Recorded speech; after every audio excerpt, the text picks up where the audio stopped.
نبی پاک علیہ السلام کو بظاہر سہارا دے کے لایا گیا۔ کریم رسول نے لوگوں کو جمع کیا، حضور آج کیا ہونے والا ہے، آج کیا کہا جائے گا، آج کس لیے میٹنگ بلائی ہے۔ نبی کریم کے کل صحابہ جب مسجد میں جمع ہوئے تو کھچا کھچ مسجد بھری ہے۔ سید عالم صلی اللہ علیہ وسلم کے وصال ظاہری کے ایام قریب آئے تو حضور نے سرخ پٹی باندھی، تیز بخار ہے نبی کریم کو، دو صحابہ سہارا دے کے مسجد میں لائے۔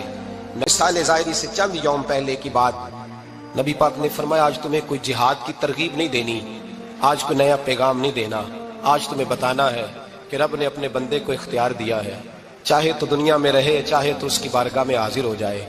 اس عبد نے بارگاہ ربوبیت کی طرف لوٹنے کا ارادہ کر لیا ہے۔ حضرت صدیق اکبر رونے لگے تو صحابہ نے کہا تمہیں کیا ہوا؟ کہنے لگے سمجھ نہیں رہے، کسی کی بات نہیں کر رہے، نبی پاک تو اپنی بات فرما رہے ہیں، اس نے جانے کا ارادہ کر لیا۔ سنیے میرے بھائی، محبوب پاک نے فرمایا بھائی کسی شخص کو میری طرف سے کوئی تکلیف پہنچی ہو تو بدلہ لے سکتا ہے، بدلہ لے سکتا ہے، کسی کو تکلیف پہنچی ہو۔ صحابہ پھوٹ کے رونے لگے، محبوبہ کرم ہی کرم ہوا ہے، رحمت ہی رحمت آئی، آپ کے بارے میں گمان کرنے والا بھی دائرہ ایمان سے نکل جائے گا۔ حضور آپ کیا فرما رہے ہیں؟ فرمایا نہیں بھائی اٹھو۔ پیچھے سے جناب عکاشہ بن محصن اٹھے، ہاتھ کانپتے ہیں، آگے بڑھے، کہنے لگے یا رسول اللہ ایک جنگ کے موقع پر آپ نے درہ مارا تھا، ننگی پیٹھ پر صفیں سیدھی کراتے، بات دل میں رہ گئی ہے، میں نے بدلہ لینا ہے۔ نبی کریم نے فرمایا بلال دوڑ کے جاؤ، فاطمہ کے گھر درہ پڑا ہے، درہ لاؤ۔ سیدنا بلال حبشی کہتے میں گیا، دستک دی سیدہ طیبہ طاہرہ، حضرت فاطمہ فرمانے لگی بلال کیسے آئے ہو؟ اماں جی وہ درہ چاہیے تھا۔ سیدہ کو تشویش ہوئی، کہنے لگے بلال نہ تو جنگ پہ جانا ہے، نہ جہاد ہے، نہ کوئی ایسا موقع ہے، حضور کی تو طبیعت مبارک بظاہر بڑی علیل ہے، درہ کیا کریں گے؟ حضرت بلال عرض کرنے لگے اماں جی ایک صحابی بدلہ لینے لگے ہیں، صاحب طبقات نے جملے لکھے ہیں، کہتے ہیں بی بی صاحبہ نے درہ بھی دیا اور امام حسن حسین کو بھی باہر نکالا۔ فرمانے لگی عکاشہ سے کہنا 100 درے مارے، ان دو شہزادوں کے جسم پر نبی پاک کے قریب نہ جائے، میں نے 2 بچے پیدا ہی اپنے محبوب پر قربان کرنے کے لیے کیے، ان کو لے جائے۔ حضرت بلال کہتے میں 2 شہزادے لے کے آیا، اور جب دروازے میں میں لے کے پہنچا تو نبی پاک نے دیکھا تو آنکھوں میں آنسو آ گئے، فرمایا ان کو بٹھا دو، مجھے پتا ہے فاطمہ نے کیا کہہ کے بھیجا ہے۔ حضرت سیدنا بلال فرماتے ہیں درہ میں نے جناب عکاشہ کو دیا، حضرت عکاشہ درہ لے کے آگے جو بڑھے تو حضرت ابوبکر صدیق نے ان کے پیروں پہ ہاتھ رکھا، فرمایا عکاشہ میری طرف آ یار، مجھے مار درے، نبی پاک کے قریب نہ جا۔ مصطفیٰ کریم نے فرمایا ابوبکر تو ہٹ جا، اسے آنے دے۔ فرماتے میں چند قدم آگے گیا تو مولا علی شیر خدا نے میرے پیر پہ ہاتھ رکھا، کہنے لگے عکاشہ سوچ تو صحیح تو کیا کر رہا ہے؟ حضور نے فرمایا علی ہٹ جاؤ، میرا اور ان کا معاملہ ہے۔ جناب عکاشہ آگے بڑھ رہے، نبی کریم نے فرمایا میں اپنی امت کو درس دینا چاہتا ہوں، خبردار خبردار زندگی میں تمہارے ہاتھ سے زبان سے کسی کو تکلیف نہ پہنچنے پائے، خبردار یاد رکھنا وہ معاشرے بگڑ جاتے ہیں، وہ معاشرے تباہ کر دیے جاتے ہیں جہاں ظلم ہوتا ہے، جہاں زیادتی ہوتی ہے، جہاں لوگوں کو ستایا جاتا ہے۔ محبوب کریم کے قریب آئے حضرت عکاشہ کا حضور میری پیٹھ ننگی تھی، آپ بھی ذرا کپڑا ہٹائیے۔ نبی کریم نے پیٹھ سے کپڑا ہٹایا، جناب عکاشہ نے درہ جو اٹھایا تو صحابہ کی چیخیں نکلی، حضرت عکاشہ نے درہ دور پھینکا، حضور کے بطن اطہر سے لپٹ گئے، چومنے لگے، کہنے لگے حضور وہ تو صفیں سیدھی کراتے لگ گیا تھا، آپ نے کہاں مارا تھا؟ یا رسول اللہ میں تو بہانہ بنا رہا تھا کہ جاتی دفعہ مجھے وجود چومنے کا موقع نصیب ہو جائے، مجھے یہ موقع نصیب ہو جائے۔ میرے حبیب نے فرمایا جس نے جنتی دیکھنا ہو میرے عکاشہ کی زیارت کر لے۔ بھائی ظلم کا دروازہ کھلا ہوا ہے اور لوگ بھول جاتے ہیں زیادتی کرتے ہوئے، وہ بہو سے ہی کیوں نہ کریں، وہ اپنے گھر کے بھول جاتے ہیں کہ شاید پوچھنے والا کوئی نہیں، شاید میزان نہیں لگے گا۔ ایران کے بادشاہ نے اپنے بیٹے کو پڑھانے کے لیے ایک استاد صاحب کا بندوبست کیا، استاد صاحب کو کہا کہ میرے بچے کو دین پڑھائیے، میں چاہتا ہوں کل اس نے عنان حکومت کو سنبھالنا ہے تو یہ دین سے آگاہ ہو جائے، اس کو کچھ سکھائیے پڑھائیے۔ بہت نیک بزرگ بڑے درویش عالم پڑھانے لگے، اسباق مکمل ہو گئے، دین کے اسباق قرآن مجید پڑھایا، احادیث طیبہ کا درس دیا، اصول فقہ سے روشناس کرایا۔ جب بچے نے مکمل تعلیم حاصل کر لی اور آمین ہو گئی، دستار ہو گئی، فارغ ہو گئے تو پھر ایک دن استاد صاحب نے کہا بیٹے کل تم نے ضرور آنا ہے، کچھ بات کرنی ہے۔ شہزادہ گیا ملنے استاد صاحب سے، استاد صاحب نے کنڈی لگا لی، ہاتھ میں درہ پکڑ لیا، مار مار کے پورے وجود کو زخمی کر دیا، کوئی غلطی نہیں، کوئی بات نہیں، مارا۔ اب بچہ آیا آ کے بادشاہ سلامت سے کہا کہ ابا جی سمجھ نہیں آئی، بڑا مارا ہے استاد۔ تو سیانے تھے نا بادشاہ، یہاں تو قاری صاحب روز کٹہرے میں کھڑے ہوتے ہیں، مولوی صاحب آپ نے میرے بچے کو کیوں مارا ہے؟ آپ 8,000 کے مولوی ہیں، میرا کئی کروڑ کا بچہ ہے، سویرے بدل لیں گے، خبردار آپ نے بچے کو ہاتھ لگایا۔ اپنی حیثیت میں رہے معاذ اللہ۔ جو قومیں استادوں کو کٹہروں میں کھڑا کرتی ہیں وہ ترقی نہیں کر پاتی، جو استادوں کو کٹہروں میں روز کھڑا کرتے ہیں۔ کہا ابا جی بڑا مارا ہے، تو والد بڑے سمجھدار تھے، کہنے لگے بیٹا استاد باپ ہوتا ہے، وہ زیادتی نہیں کرتا، کوئی بات ہوگی میں تیرے استاد کو کٹہرے میں نہیں بلاؤں گا۔ اماں سے بات کی، اماں کہنے لگی بیٹا میں تیرے باپ سے کیسے بات کروں، ڈرا تھا۔ وقت گزر گیا، 22 سال بیت گئے، 22 سال گزر گئے، بادشاہ کا انتقال ہوا، شہزادہ تخت پہ بیٹھا، پہلا حکم یہ دیا کہ میرے استاد کو بلاؤ، پہلا حکم۔ استاد جی بوڑھے ہو گئے تھے، چھڑی کے اوپر ٹیک لگا کے آئے اور بھویں سفید ہو کے جھک گئی تھیں، یوں آنکھ کھول کے بڑی مشکل سے دیکھا، کہنے لگے شہزادے حکم ہو۔ کہا میں شہزادہ نہیں، اب میں بادشاہ بن گیا ہوں۔ استاد جی 22 سال بیت گئے، آپ نے مارا تھا، پر وہ درد چونکہ زیادتی کی تھی، میرا قصور کوئی نہیں تھا، تو نہ میری روح سے درد گیا ہے نہ میرے جسم سے گیا ہے، میں بے اختیار تھا، پوچھ نہیں سکتا تھا، آج با اختیار ہوا ہوں۔ سب سے پہلے پہلا حکم آپ کو دیا، بلایا ہے، بتائے کیوں مارا تھا، کیوں مجھے مارا تھا، میری زیادتی بتائے۔ تو استاد، بوڑھے استاد کی آنکھیں آنسوؤں سے بھر گئیں، کہنے لگے بیٹے بس آج کے دن کے لیے مارا تھا، یہ جو دن آ گیا نا میری زندگی میں اس لیے مارا تھا، یہ میں چاہتا تھا میری زندگی میں وقت ہے، آج کے بس میری مراد پوری ہو گئی۔ کہا صاحب کس لیے، مجھے بھی سمجھائے۔ آپ فرمانے لگے کتنی دیر ہو گئی تجھے مار کھائے ہوئے، کتنا زمانہ بیت گیا؟ کہنے لگا 22 سال۔ فرمایا زخم بھولے تو نہیں، درد ختم تو نہیں ہوئی، تمہیں بات ایک منٹ کے لیے بھی تمہارے حافظے سے محو تو نہیں ہوئی؟ کہا استاد جی روز رات کو یاد آتی، روز خیال آتا تھا۔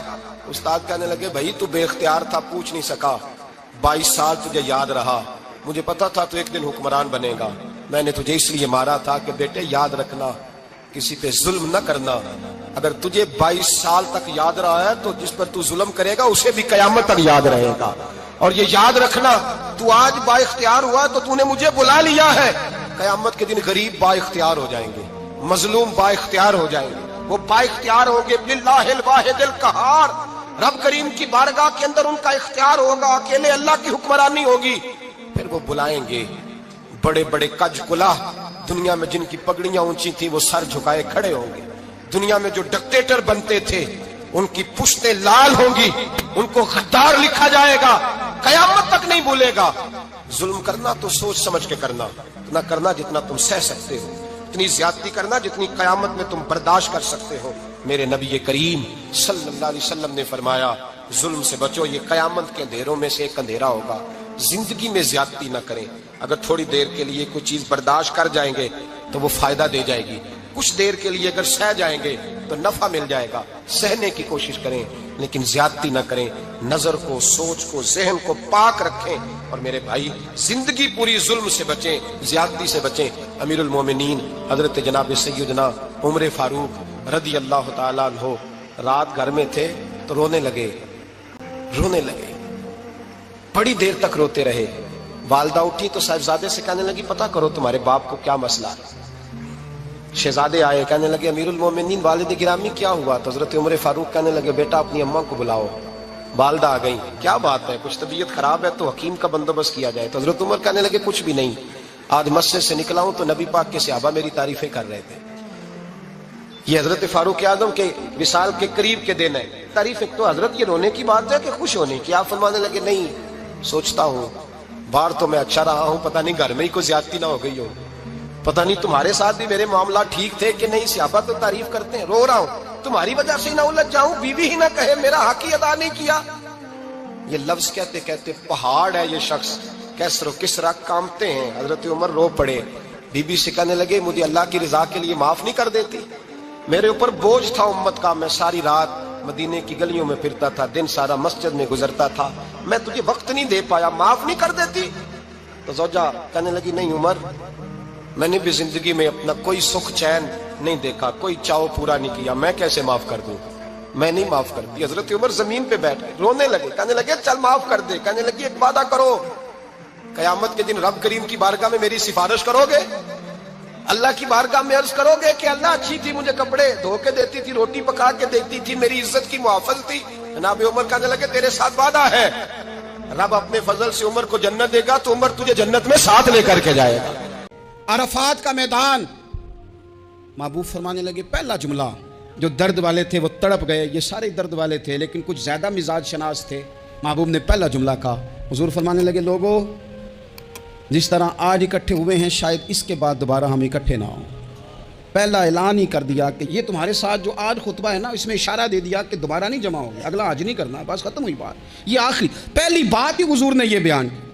اب وہ اتنے دل نرم ہو گئے حضور کی بات سن کے، آنکھوں میں آنسو اس طرح آ گئے، طبیعت کا ملان اتنا بڑھ گیا کہ ہر ایک کا دل کشکول بن گیا. ہر طرف سے آہیں اور سسکیاں ہیں کہ حضور کے وہ جملے یوں صحابہ لے رہے تھے جب آپ سے کوئی کہہ دے کہ بھئی بس بھئی یہ وقت بس آخری ملاقات کا ہے، تو پھر انہوں نے وہ تو حضور کی ہر بات کی توجہ سے سنتے تھے، پر یہاں جو انداز بن گیا وہ انوکھا بن گیا. فرمایا شاید دوبارہ ملاقات نہ ہو. پھر میرے کریم محبوب صلی اللہ تعالیٰ علیہ وسلم نے فرمایا جس طرح تمہارے لیے یہ شہر حرمت والا ہے، مکہ حرمت والا ہے نا، ایک نیکی کرو تو مکے میں 1,00,000 کا ثواب، حرم مکہ میں ایک گناہ کرو تو وہ بھی 1,00,000 لکھا جاتا ہے. حرمت والا ہے، بڑی عزت والا ہے. فرمایا جس طرح یہ گھر عزت والا ہے کعبہ، جس طرح یہ شہر عزت والا ہے، فرمایا جس طرح آج کا دن حرمت والا ہے. مسلمانوں میں تمہیں بتا کے جا رہا ہوں، تمہیں سمجھا رہا ہوں، اسی طرح میں نے تم سب پر ایک دوسرے کے مال اور عزت کو حرمت والا کر دیا ہے. اور صحابہ کو نا حضور نے پہلے یہ سبق پورا حضور نے پوچھا، یہ بھی ذرا کمال ہے، یہ بخاری مسلم کی حدیث ہے. حضور نے صحابہ سے پوچھا 9 ذی الحجہ ہے، جمعے کا دن ہے، ذی الحجہ کا مہینہ ہے، سب کو پتہ ہے، لیکن نا آپ جمعہ پڑھنے ہیں تو میں آپ سے کہوں کہ آج کون سا دن ہے تو آپ کہیں گے جناب جمعہ ہے، عجیب آدمی ہے جمعہ پڑھا رہے ہو. لیکن جو صحابہ کا انداز ہے وہ اور ہے. حضور نے پوچھا آج یہ کون سا مہینہ ہے؟ یہ ادب ہے، یہ مقام ہے، یہ وہ مقام ہے جہاں بہت سارے صرف عقل والے بندے جو ہوتے ہیں نا وہ بیچارے گرتے پڑتے ہیں، کہتے ہیں جی بات آتی ہو تو بتانی چاہیے، یہ کیا بات ہوئی جی بندہ بولے ہی نا، یہ کیا لیکن کچھ لوگ ایسے ہیں جن کا دھارا ادب کچھ اور ہوتا ہے، انہیں ڈھیروں باتیں بھی آتی ہوں تو ہر جگہ بات کرنے کی نہیں ہوتی، سب جگہ کہانیاں سنانے کی نہیں ہوتی. حضور نے فرمایا کون سا مہینہ ہے؟ قربان جائیں بھیا کو زبان ہو کے کہنے لگے واللہ و رسولہ عالم، اللہ جانے اللہ کا رسول جانے. سانو تے قید سجن دا گہنا ہے، وہ جنج رکھے یا ساؤنج رہنا ہے، ہمیں کیا پتا. پوچھا کسی نے، لکھا ہے صوفیاء نے، کسی نے پوچھا تمہیں پتہ نہیں، کہنے لگے چپ کر، ہمیں کیا پتا کون سا مہینہ ہے. تو حضور نے فرمایا آج تاریخ کون سی ہے؟ بھائی صاحب کو پتا تھا نا 9 ذی الحجہ کو یہ آج ہوتا ہے، کون سی تاریخ ہے؟ کہا واللہ و رسولہ عالم، اللہ جانے اللہ کا رسول جانے. قربان جائیں. حضور نے پوچھا دن کون سا ہے؟ سب کو پتا ہے جمعہ ہے. کہنے لگے واللہ و رسولہ عالم، اللہ جانے اور اللہ کا. وہ صحابہ بتا کیوں نہیں رہے؟ تو اہل محبت کہتے ہیں صحابہ کا جواب یہ تھا ہمیں کوئی مہینوں سے غرض ہے، ہمیں کوئی دن سے غرض ہے، ہمیں کوئی تاریخ سے غرض ہے. حاجیو آؤ شہنشاہ کا روضہ دیکھو، کعبہ تو دیکھ چکے کعبے کا بھی کعبہ دیکھو، ہمیں تو محبوب سے غرض ہے. مہینہ تھا ذی الحجہ کا، اگر حضور کہہ دیتے ذی الحجہ نہیں ذی قعدہ ہے تو ہم نے ذی قعدہ بنا لینا تھا. تاریخ تھی 9، اگر حضور فرما دیتے 11 ہے تو ہم نے 11 ہی بنا لینی تھی. دن تھا جمعے کا، اگر حضور کہتے پیر ہے تو ہمیں کیا لگے، ہمیں تو محبوب کی رضا چاہیے. آپ دیکھیں نا ایک صحابی کے ہاتھ ذرا لمبے تھے تو حضور نے فرمایا یا ذوالیدین، او لمبے ہاتھوں والے. ان سے کوئی پوچھتا نام کیا ہے تو کہتے میرا نام ہے 2 ہاتھوں والا. او بھائی میرے بھی 2 ہیں، تم کیوں 2 ہاتھوں والا؟ کہنے لگے یہ نہیں مجھے پتا، مجھے نبی پاک نے کہا 2 ہاتھوں والا. تو ٹھیک ہو گئی جو حضور نے نام رکھ دیا. تو حضور سید عالم نے پوچھا، پھر حضور نے حرمت یاد کرائی. فرمایا یاد رکھو یہ دن بھی بڑی عزت والا ہے، جمعے کا ہے، یہ مہینہ بھی بڑی حرمت والا ہے، ذی الحجہ کا ہے، یہ تاریخ بھی بڑی حرمت والی ہے.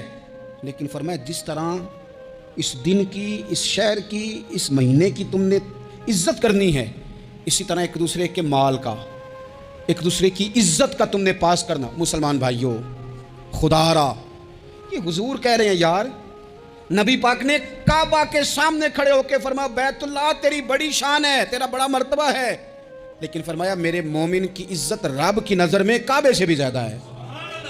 ہم کیسے بیٹھ کے یار، ہم کیسے جرأت کرتے ہیں کسی کی پگڑی کھولنے کی کونے میں بیٹھ کے؟ ہم اپنے گھر بیٹھ کے کسی پر تبصرہ کر گئے، کسی بندہ مومن کی عزت اچھال گئے، بالکل پتہ نہیں تھا بات کا، ہم نے کہانی بنا دی پوری کی پوری، داستان سرائی کر گئے. صبح سے شام تک ہماری گپ شپ کا عنوان کیا ہے؟ کسی نہ کسی کا شکوہ، کسی نہ کسی کی شکایت, یہ ہماری گپ شپ ہے. خدا را حضور نے تو خطبہ حجۃ الوداع میں پہلا سبق یہ دیا تھا کہ میرے جانے کے بعد ایک دوسرے کی عزت کرنا, اور اسی خطبے میں ایک جگہ پہ فرمایا یہ نہ ہو کہ میرے جانے کے بعد تم ایک دوسرے کی گردنیں مارنے لگ جاؤ. ایک دوسرے کی عزتوں کا خیال کرنا, پاس کرنا. مسلمانوں, میرے عزیز بھائیوں, بزرگوں, عزتوں کا دفاع شروع کریں. تھوڑی دیر کے لیے اپنی زبان لوگوں کے اوپر تبصرہ کرنے سے کنٹرول میں لائیں. کچھ چیزیں ایسی, میں مختلف شہروں میں جاتا ہوں, جس شہر میں گئے وہاں لوگوں نے یہ کہا جناب یہاں جو مولانا ہے نا, بعض لوگ یہ باتیں بڑی چسکے لے کے سنتے ہیں, یہاں جو مولانا ہے نا وہ کچھ نہیں کرتے, آپ بڑے اچھے ہیں. یہاں جو پیر صاحب ہیں وہ بڑے گڑبڑ ہیں, آپ بڑے اچھے ہیں. تو میں ان سے کہتا ہوں کہ میں اس لیے اچھا ہوں کہ میں تھوڑی دیر کے لیے آیا ہوں, میں نے چلے جانا ہے. اور دوسری بات یہ کہ مجھے آپ جتنا مرضی اچھا کہہ لیں, میں نے رخصت ہو جانا ہے 2-3 گھنٹوں کے بعد. یہاں جس آدمی کا آپ شکوہ کر رہے ہیں نا, آپ اس کو جنازے کے لیے خبر کریں نہ کریں, اسے پتہ چل گیا نا محلے میں جنازہ ہو گیا, تو اسے کوئی کام بھی ہوا تو اس نے کہنا یار نہیں محلے میں فوتگی ہوگی, میں نے جنازہ پڑھانا ہے, اس نے جانا نہیں. تو کمزوریاں تو سب جگہ ہوتی ہیں, لیکن ان کمزوریوں کی وجہ سے آپس میں بغض پیدا کر لیا جائے گا. اور پھر کمال بات ہے نا کہ اپنی ساری کمزوریوں سمیت اپنے آپ سے پیار ہے, اپنے آپ سے محبت ہے, اور دوسرے کی ایک کا پتہ چل جائے تو ہمیں گھن آنے لگ جاتی. تو حضور نے خطبہ حجۃ الوداع کے موقع پر یہ بات ارشاد فرمائی. دوسرا حضور نے فرمایا لوگوں یاد رکھنا, یہ خطبہ حجۃ الوداع میں نبی پاک نے فرمایا, یہ حضور خطبہ دے رہے ہیں, اور اس وقت دے رہے ہیں جب حضور صحابہ کو بتا چکے ہیں کہ یہ آخری ملاقات ہے. جو دور دراز سے آئے ہیں ان کو بتایا ہے کہ یہ میری تمہاری جو مجلس ہے, جو محفل ہے, جو تم سے بات ہو رہی ہے, یہ آخری ہے. محبوب فرمانے لگے لوگوں یاد رکھنا قیامت قائم ہوگی. ان جملوں کا حسن ملاحظہ کر لیں. فرمایا قیامت قائم ہوگی, تم اپنے رب سے ملاقات کرو گے, اور فرمایا تمہارا رب تم سے تمہارے اعمال کے بارے میں پوچھے گا. یہ خطبہ حجۃ الوداع میں کریم نے فرمایا. صبح تم اٹھے, کیا عمل کیا, اللہ پوچھے گا. کسی سے ملاقات ہوئی, طرز کیا تھی, سوچ کیا تھی, اللہ پوچھے گا. لین دین میں کیا معاملات تھے, تمہارے اعمال کے, اللہ سے ملاقات ہوگی, وہ کھڑا کر کے پوچھے گا. اور حدیث میں کئی جگہ پہ حضور نے فرمایا وہ تم سے سوال کرے گا, تمہیں جواب دینا ہے. میرے عزیز بھائیوں, تیار رہنا چاہیے, تیار. ہم نا منت کرتے ہیں آخری دن ہو نا, تنخواہ دار لوگ کہتے ہیں یار یہ آخری ایام چل رہے ہیں, کوئی خرچہ نہ بتاؤ, اس لیے کہ حساب کے متھے لگنا ہے. آخری دنوں میں, بجٹ کے دنوں میں لوگ پریشان ہوتے ہیں کہ حساب دینا ہے. جب رب سے ملاقات کریں گے اور وہ حساب مانگے گا, کتنا مشکل کام ہے. اور ایک مقام پہ حضور نے فرمایا جس سے اللہ نے حساب مانگا وہ تو الجھ گیا, دعا کرو وہ حساب مانگے ہی نہ, بے حساب ہی بخشش فرما دے. نبی پاک صلی اللہ تعالیٰ علیہ وآلہ وسلم نے ارشاد فرمایا اسی خطبہ حجۃ الوداع میں. حضور فرمانے لگے سن لو, میں نے تم تک اللہ تعالیٰ کا پیغام پہنچا دیا ہے.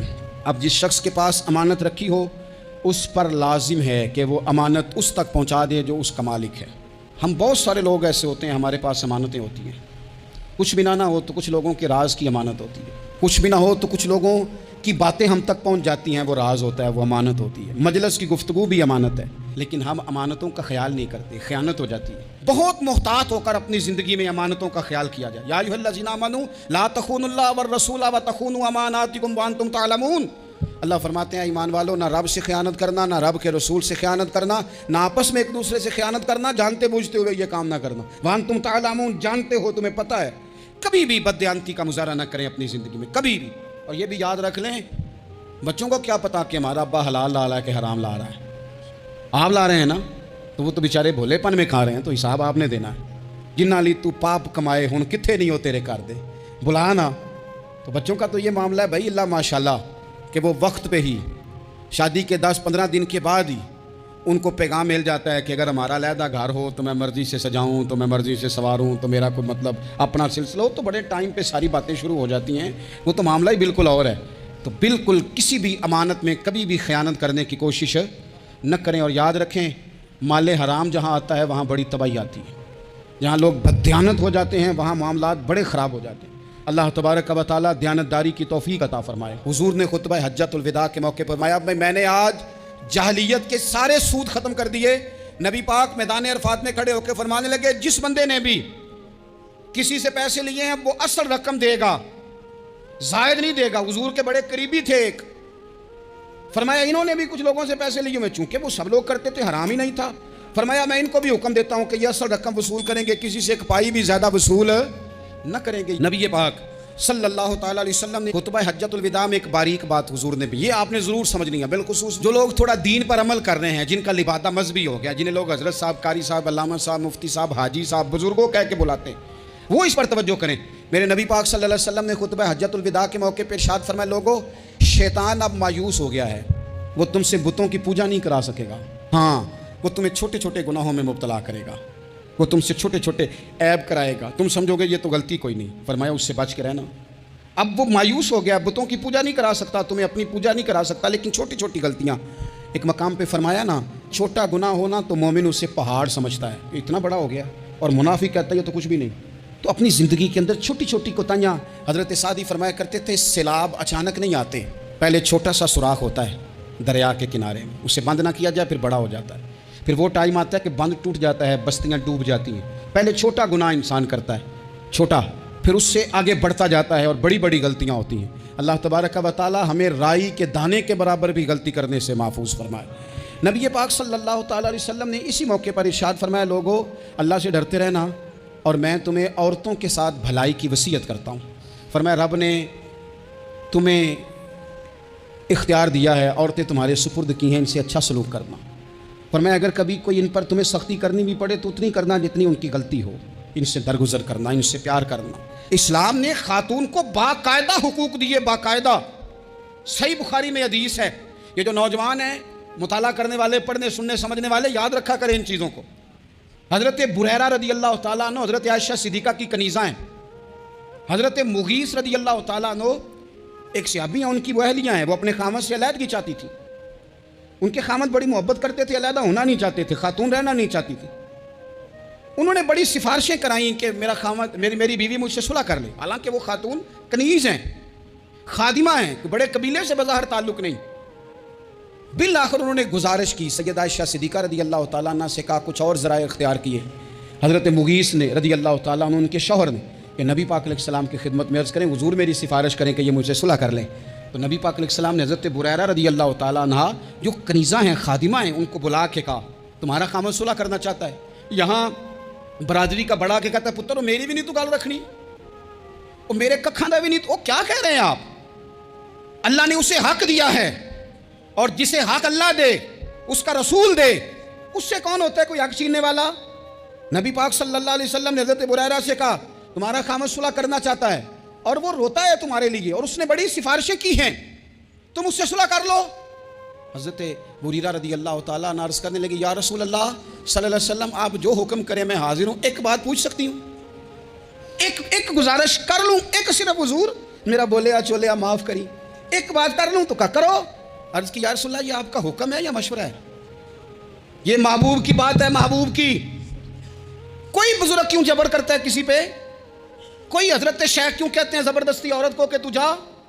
نبی پاک صلی اللہ علیہ وسلم نے فرمایا صلح کر لے۔ یا رسول اللہ ایک بات عرض کروں؟ کرو۔ حضور حکم ہے کہ مشورہ ہے؟ تو نبی پاک نے فرمایا نہیں، مشورہ ہے۔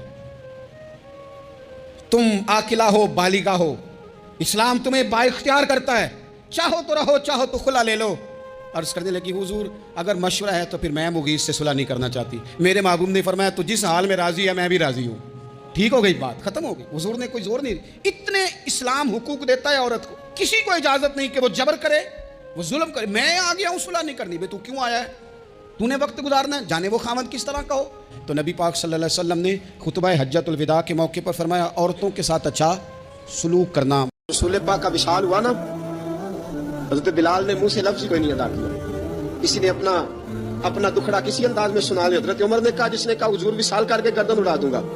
حضرت عثمان غنی نے کہا، خبردار کوئی مجھے آ کے نہ بتائے کہ مصطفیٰ وصال کر گئے۔ حضرت علی المرتضیٰ رضی اللہ تعالیٰ عنہ نے فرمایا، نام بھائی میرے مصطفیٰ پر تو موت آتی نہیں، جس طرح آپ لوگوں پہ۔ سب لوگوں نے اپنے اپنے اظہار کر لیے نا، بلال نے کسی کو دکھ بتایا ہی نہیں۔ ایک کونے میں بیٹھ کے نا حضرت بلال اکیلے آنسو بہاتے رہے، کسی کو بتایا ہی نہیں، اکیلے روئے۔ ایک شخص کہنے لگا، یار بلال بولتا نہیں، کہا نہ بلاؤ اسے۔ عصر کی نماز کا وقت ہوا نا، تو وہ بلال جو کعبے کی چھت پہ بغیر سیڑھیوں کے چڑھ گیا تھا، وہ بلال جو کعبے کی چھت پہ بغیر کسی سہارے کے چڑھ گیا تھا، اس بلال کو کہا کہ بلال چل ذرا اذان پڑھ، مسجد کی چھت پہ چڑھ جا۔ حضرت بلال کئی بار چڑھے اور کئی بار گرے، کئی بار چڑھے اور کئی بار گرے۔ حضرت بلال حبشی رضی اللہ تعالیٰ نے آواز دی، کہا سلمان میری مدد کرنا، میری مدد کرنا، مجھ سے چڑھا نہیں جاتا۔ اب مجھ سے جایا نہیں جاتا. جناب سلمان فارسی نے بھی سوال نہیں پوچھا کہ بلال تو بیمار ہے, یہ نہیں پوچھا. حضرت بلال کو 2-4 صحابہ نے اٹھایا, چھت پہ پہنچایا. بلال نے اذان شروع کی. جب کہا اللہ اکبر اللہ اکبر, وہ آواز جس میں بڑا سوز ہوتا تھا, بڑی درد, بڑی بلندی ہوتی تھی, بڑا جوش خروش ہوتا تھا, آج وہ آواز دب گئی. جب بلال نے کہا اشہد ان لا الہ الا اللہ, حضرت بلال رضی اللہ تعالیٰ عنہ نے تھوڑی دیر روک کے سانس لیا. جب کہا اشہد ان محمد رسول اللہ, جو سارے چپ کھڑے تھے نا, ان میں سے ایک بابا رو پڑا, جس کا نام ابو بکر صدیق تھا. جب حضرت ابو بکر صدیق کی آنکھ میں آنسو آیا تو حضرت بلال چھت کے اوپر زمین پہ گرے اور کہا ابو بکر یہ ڈیوٹی کسی اور کی لگا دے, یہ ڈیوٹی کسی اور کی لگا دے. اب میری روح اجازت نہیں دیتی, مصطفیٰ کریم کے بعد مجھ سے اذان نہیں پڑھی جائے گی. آپ نے واقعہ سن رکھا ہے کہ ایک بار صحابہ نے بلایا, دوبارہ آئے, حضور خواب میں ملے, کہا بلال تو آتا کیوں نہیں؟ بلال چھوڑ کے چلے گئے تھے. فرمایا میرا یہاں دل نہیں لگتا. ملک کے شام کے شہر حلب میں چلے گئے تھے, چھوڑ دیا تھا مدینہ منورہ. اب میری نگاہوں میں جچتا نہیں کوئی, جیسے میرے محبوب ہیں ایسا نہیں کوئی. حضور خواب میں ملے, آئے مدینے. حضرت بلال آخری بار, لوگوں نے کہا اذان پڑھو, کہا مجھے وہ اذان بھول ہی گئی ہے جو مجھے مصطفیٰ کریم کے زمانے میں پڑھا کرتا تھا, مجھ سے نہیں پڑھی جاتی. نہ مجھے کہو, میں کیسے پڑھوں؟ صحیح بخاری میں موجود ہے, نبی اکرم صلی اللہ تعالیٰ علیہ وآلہ وسلم کہ جب وصال ظاہری کے بعد کا وقت آیا تو وہ وقت صحابہ بڑا سخت تھا, اور اس صدمے کی کیفیت اس طرح کی تھی کہ سمجھدار, زیرک اور بہادر آدمی ہے سیدنا فاروق اعظم رضی اللہ تعالیٰ عنہ, لیکن ہاتھ میں تلوار لے کر کھڑے ہو گئے حضرت عمر. محدثین نے لکھا ہے کہ حضرت عمر فرماتے تھے حضور کے وصال کے بعد کہ اگر کسی نے کہا کہ نبی پاک علیہ السلام کا وصال ہو گیا تو میں گردن اڑا دوں گا. پریشان تھے, اور صحابہ کی کیفیت بڑی عجیب تھی. اچانک حضرت صدیق اکبر آئے. حضرت صدیق اکبر بھی ہیں اور حضور کے سب سے بڑے عاشق بھی ہیں, لیکن آتے ہی پہلے نبی پاک علیہ السلام کے حجرہ نور میں داخل ہوئے, حضور کے مقدس پیشانی پر بوسہ دیا. آنسو تھے کہ بے اختیار ہی نکل گئے. جنہ دے دل بر جانی بچھڑن, کون روے پھر تھوڑا. تھوڑی ہی دیر کے بعد اپنے آپ کو سنبھالا. ہمارے ہاں نا بعض لوگ دعوی محبت کرتے ہیں, مشن کے ساتھ ہی نہیں بنتے. کہتے ہیں جی ہم بھی خادم ہیں, ہمارا بھی آپ سے تعلق ہے, لیکن کسی مشن میں اگر آپ ساتھ گئے تو وہ لوگوں کے لیے مشکل ہو جاتا ہے. حضرت ابوبکر صدیق رضی اللہ تعالیٰ عنہ محبت بھی پوری کرنے والے اور مشن میں بھرپور ساتھ رہنے والے. حضرت ابوبکر صدیق حضور علیہ الصلوۃ والسلام کی بارگاہ میں حاضری دے کے باہر نکلے اور حضرت عمر فاروق رضی اللہ تعالیٰ عنہ کی کیفیت کو دیکھا, اور صحابہ کرام علیہم رضوان کے مچلتے اور بے چین جذبات کو دیکھا تو جناب ابوبکر صدیق نے سب کو بیٹھنے کا کہا. حضرت عمر ذرا شدت والے تھے جذبات کے تعلق سے, کہا بیٹھ جائیے, نہ بیٹھے. تو حضرت سیدنا صدیق اکبر نے پھر فرمایا, میں نے کہا بیٹھ جائیے. حضرت عمر بیٹھ گئے. اب پتہ ہے حضرت صدیق اکبر نے کیا کیا؟ قرآن مجید کی ایک آیت پڑھی, وما محمد الا رسول. فرمایا محمد صلی اللہ تعالی علیہ وسلم ایک رسول ہے, قد خلت من قبلہ الرسل, ان سے پہلے بھی رسول گزر گئے. تو کیا اگر وہ وصال فرما جائیں یا شہید کر دیے جائیں تو تم الٹے پاؤں پلٹ جاؤ گے؟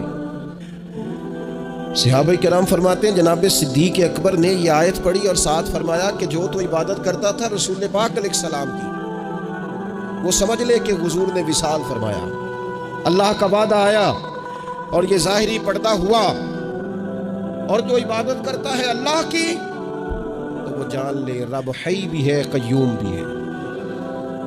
صحابہ فرماتے ہیں کہ حضرت صدیق اکبر نے آیت تلاوت کی تو ہمیں سمجھ آئی, اور حضرت ابوبکر صدیق نے آیت تلاوت کی تو ہمیں یوں لگا کہ یہ آیت آج ہی کے موقع کے لیے گویا نازل ہوئی ہے. اور فرماتے ہیں ہمیں سمجھ آئی کہ ابوبکر صدیق ہمیں کیا سمجھا رہے ہیں, انہوں نے امت کو سنبھالا دیا.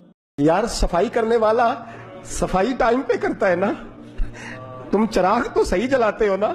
مجھے بتاؤ آنے والوں, یہ تو بتاؤ شہر مدینہ کیسا ہے, اور سر ان کے قدموں میں رکھ کر جھک کر جینا کیسا.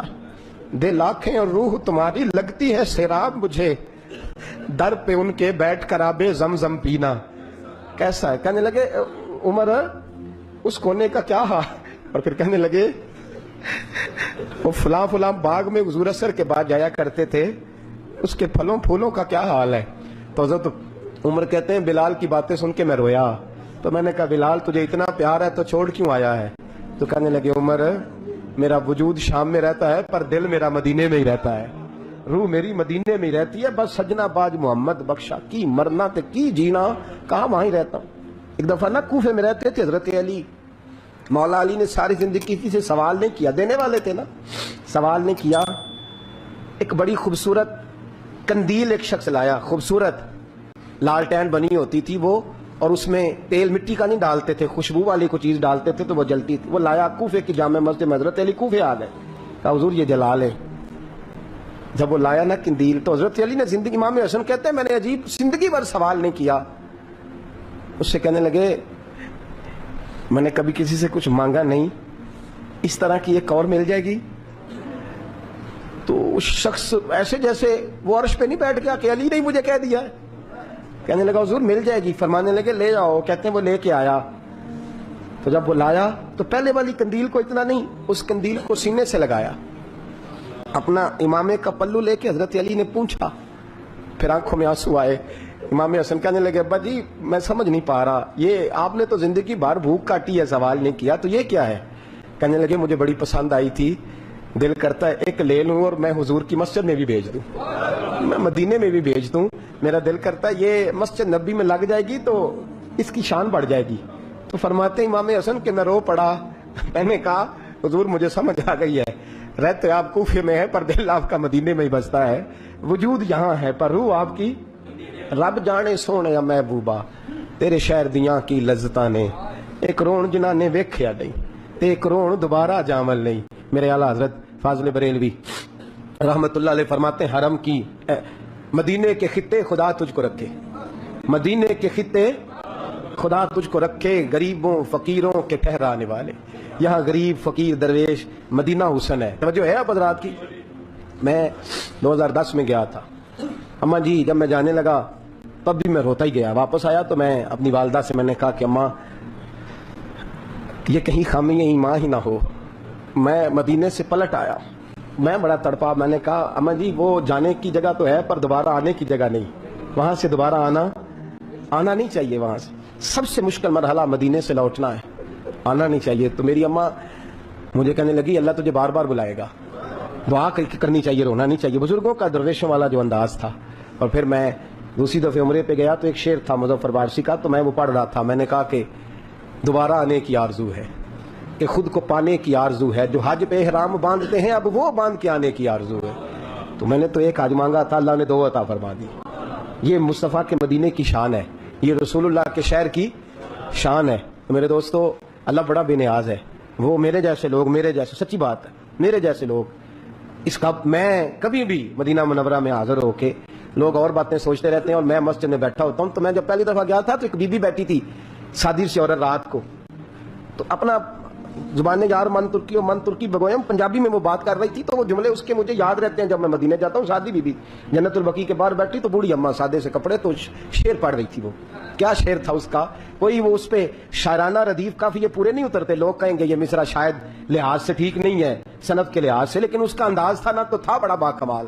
وہ وہاں بیٹھی پتہ کیا کہہ رہی ہے, ویکھو نہیں ویکھو کہ کرم کمائے سوں. لوگ کہیں گے ردیف کافی کے لحاظ سے شاید ٹھیک نہیں, لیکن اس کی فکر کتنی ٹھیک ہے, سوچ کتنی ٹھیک ہے. کہتی ویکھو نہیں ویکھو کہ کرم کمائے سوں, میرے جے گندے مندے در تے بلائے سوں. سید عالم صلی اللہ علیہ وسلم کے وصال ظاہری کے ایام قریب آئے تو حضور نے سرخ پٹی باندھی. تیز بخار ہے نبی کریم کو. 2 صحابہ سہارا دے کے مسجد میں لائے. نبی پاک علیہ السلام کو بظاہر سہارا دے کے لایا گیا. کریم رسول نے لوگوں کو جمع کیا. حضور آج کیا ہونے والا ہے, آج کیا کہا جائے گا, آج کس لیے میٹنگ بلائی ہے؟ نبی کریم کے کل صحابہ جب مسجد میں جمع ہوئے تو کھچا کھچ مسجد بھری ہے. وصال ظاہری سے چند یوم پہلے کی بات. نبی پاک نے فرمایا آج تمہیں کوئی جہاد کی ترغیب نہیں دینی, آج کوئی نیا پیغام نہیں دینا, آج تمہیں بتانا ہے کہ رب نے اپنے بندے کو اختیار دیا ہے, چاہے تو دنیا میں رہے چاہے تو اس کی بارگاہ میں حاضر ہو جائے. اس عبد نے بارگاہ ربوبیت کی طرف لوٹنے کا ارادہ کر لیا ہے. حضرت صدیق اکبر رونے لگے تو صحابہ نے کہا تمہیں کیا ہوا؟ کہنے لگے سمجھ نہیں رہے, کسی کی بات نہیں کر رہے, نبی پاک تو اپنی بات فرما رہے ہیں, اس نے جانے کا ارادہ کر لیا. سنیے میرے بھائی, محبوب پاک نے فرمایا بھائی کسی شخص کو میری طرف سے کوئی تکلیف پہنچی ہو تو بدلہ لے سکتا ہے, بدلہ لے سکتا ہے. کسی کو تکلیف پہنچی ہو,